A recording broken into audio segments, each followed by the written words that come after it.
We have the governor, so we're going to go ahead and listen in live now as he heads to the podium.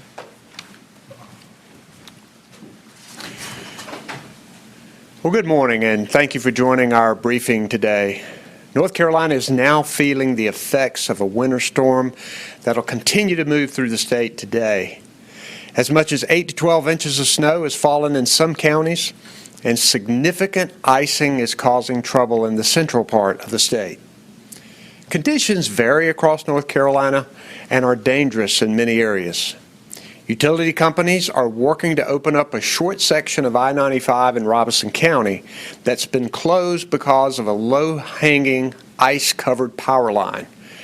Currently, traffic is moving through a short detour.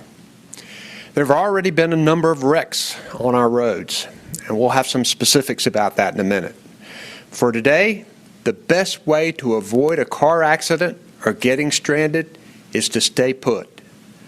Fewer people on the road means fewer car crashes. Plus, it allows highway crews and utility workers to get faster results. If you must travel, reduce your speed, increase your following distance, and be sure to clear all the snow and ice off your vehicle before traveling. As predicted, ice and wind has caused power outages. More than 41,000 homes and businesses were reported without power across the state as of 11:30 a.m., and that number, unfortunately, is likely to grow. Some counties have opened or are preparing to open shelters for people who are without power and heat. You can find a listing of open shelters at readync.gov. If your power does go out and you're trying to stay warm at home, remember to keep generators outside and away from open windows or doors to prevent carbon monoxide poisoning. Never burn charcoal or use a gas grill indoors. And remember to only use 911 for a true emergency. Power outages should be reported to your utility company. We've all been getting ready for this storm for several days, and a number of our state agency leaders are here with us today to brief on preparation and response. Joining me today are Transportation Secretary Eric Boyette, Public Safety Secretary Eddie Buffalo, Colonel Freddie Johnson, the commander of the North Carolina State Highway Patrol, Emergency Management Chief of Staff Don Campbell, and Major General Todd Hunt of the North Carolina National Guard. Our American Sign Language interpreter is Nicole Fox, and behind the scenes, Jackie and Jasmine Mativier are our Spanish language interpreters. First, we'll hear from Emergency Management Chief of Staff Don Campbell. Don?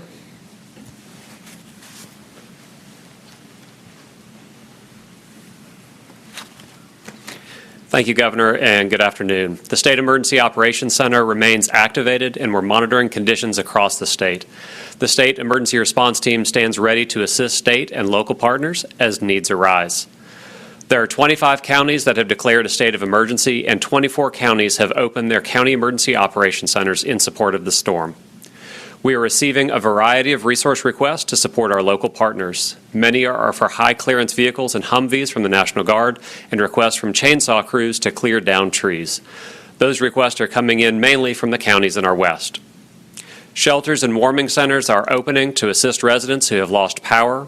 Currently, there are 3 shelters or warming centers open in Moore, Warren, and Iredell counties, and a few others are on standby throughout the state. If your power goes out, we remind you to report that directly to your electric utility provider. Please don't dial 911 and use that only for emergencies. And don't forget to call or to use readync.gov website for the latest information on power outages, shelters that are open, and more. That's readync.gov. Thank you.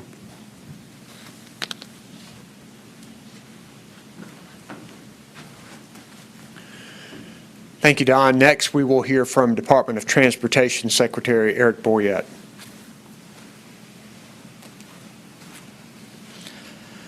Thank you, Governor. Travel is treacherous across much of our state. Many of the routes are covered with snow and ice in western and central North Carolina. If you do not need to be out on the roads today, please stay put. This will allow NCDOT crews, law enforcement, and our emergency responders to do their work. We have more than 1,600 NCDOT employees and contractor resources are out working around the clock to clear our roads across the state. We are utilizing over 1,700 trucks and graders. We are also ready with chainsaws and heavy equipment to cut and shove any downed trees. In the western North Carolina, crews worked overnight and are continuing to plow snow-covered roads, and crews in our central North Carolina areas, including Charlotte, have been salting trouble spots and roads and bridges since early this morning. Around the state, we have used more than 1,600 tons of salt and almost 200 tons of a mixture of salt and sand to de-ice our roads. Those numbers obviously are going to increase throughout the day and tomorrow. NCDOT is focused on clearing our interstates, then our primary and our secondary routes in that order. Travel is not recommended across much of North Carolina as we continue to do our work. If travel is necessary, please do not drive. The storm is also impacting eastern North Carolina with high rain and high winds. Due to the high winds, we have temporarily suspended our Soundside ferry routes to Ocracoke and the route to Southport. We've also scaled back our Cherry Branch ferry route. Heavy rain could lead to some of the flooding in eastern North Carolina, so please never drive through our flooded roads. Understand that like all industries, NCDOT staff and our contract resources have been impacted by COVID-19 and labor shortages. We may not be able to respond in your area as quickly as we have in the past, but please stay home and stay safe as our crews and contract resources are getting the roads opened as soon as possible. Thank you, Governor.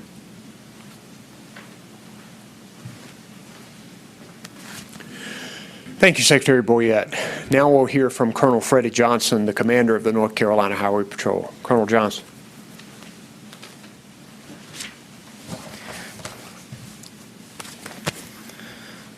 Thank you, Governor Cooper.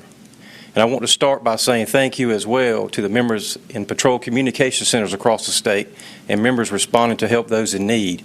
Your work is appreciated. The State Highway Patrol has, as expected, experienced an increase in call volume in affected areas, and we know this is just the beginning. Troopers have been working throughout the morning responding to collisions and other calls for service in the western and central portions of our state. As of this morning, we have responded to 460 calls for service and 200 collisions in affected areas, and those numbers continue to grow. If you must get out onto the roadways, please make sure you increase your following distance, monitor your speed, and be alert for downed trees and power lines in the roadway. Emergency responders are making every effort to respond to calls for service as fast as we can while keeping their safety in mind as well. If you encounter first responders, NCDOT crews, or any that are working along our roadways, please move over and reduce your speed. It could save a life. For up-to-date roadway conditions, please visit drivenc.gov, and please avoid calling 911 or Star HP unless it is an emergency. Thank you, Governor.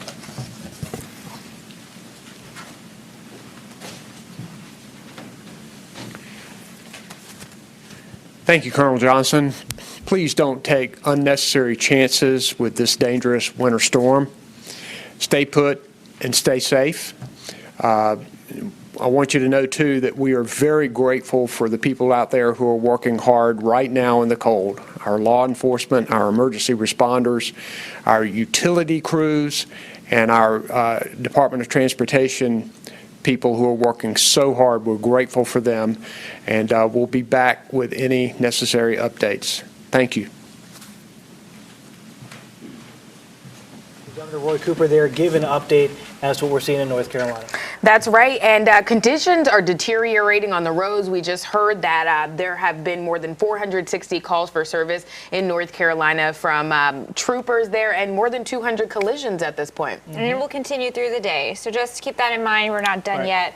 We still have some ways to go. Yeah, Concord, the city of Concord just tweeted out that their flyover bridge is closed right now because of weather conditions, so that's something to keep in mind too. There we go. So for all this here at Queen City News, from our meteorologists, our reporters, us here in the station, we want to thank you for watching. Any other updates, you can head to qcnews.com. We're going to get you back to your regularly scheduled programming now. Your football game.